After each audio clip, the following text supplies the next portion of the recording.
magacaygu waxaa waye maxamed xasan waxaan ahay odayaasha magaalada education officer waa sii ahay mar hore marka haddana waxaan joogaa county shalan ka shaqeeya marka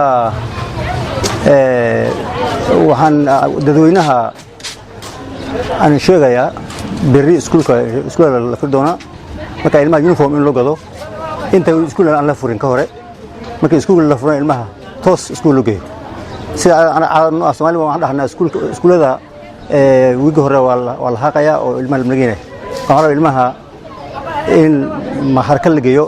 si waqti anaga ma aqso waan ku dambeynaa mana arurtayna waqti badan way ku dhumiyaan marna waxay leeyihiin waa la haqa marna waxay leeyihiin iskuul exam dhameeyay dhaxda ka baxan marka arurta in lagu dadaalo maadiga iyo diinta la baro urta hadda karibu hadda law week waxa geedan uniform la gaday primary secondary wali secondary waxa shishay bilowdeen way wadayaan ilaa 15 ayna inta 15 ay iskuul geeyaan yala rabo iskuul geeyaan ilmaha laakiin hadda waxa socda waxa way primary mar tuusay bilaabeen hadda wali waa wadan inshallah berri waxa weeyna kulli inay wada geeyaan arurta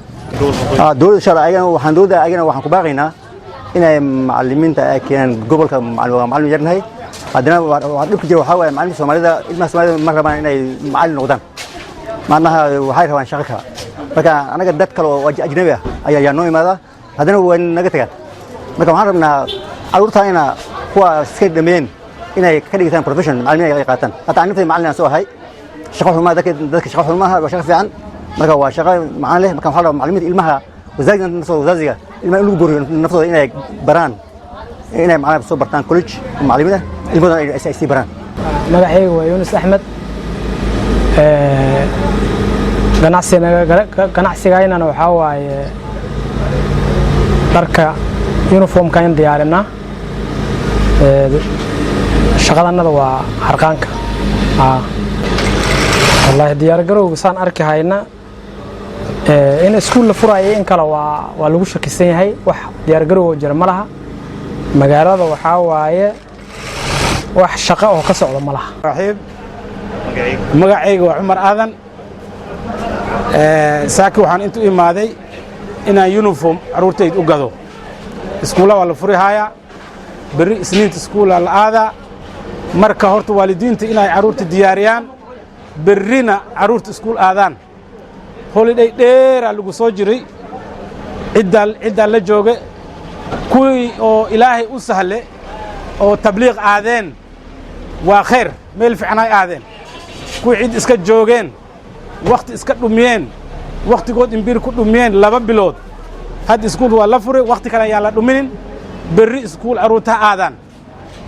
uniform loo gado buugtaha loo gado marka waqti yaa laga dhuminin maalinta u horeysaba inay galaas galaan macallimiintana shaqadooda bilaabaan berri subaxdii saas u dardarma waalidiinta waxa sababay waa dhaqaalaanta iyo shaqalaanta iyo wixii isku xirxirmay wax oo kala socdo ma laha magaalada wax dhaqaalaha dhaxmaray ma laha dadka awalba dhaqaalaha bay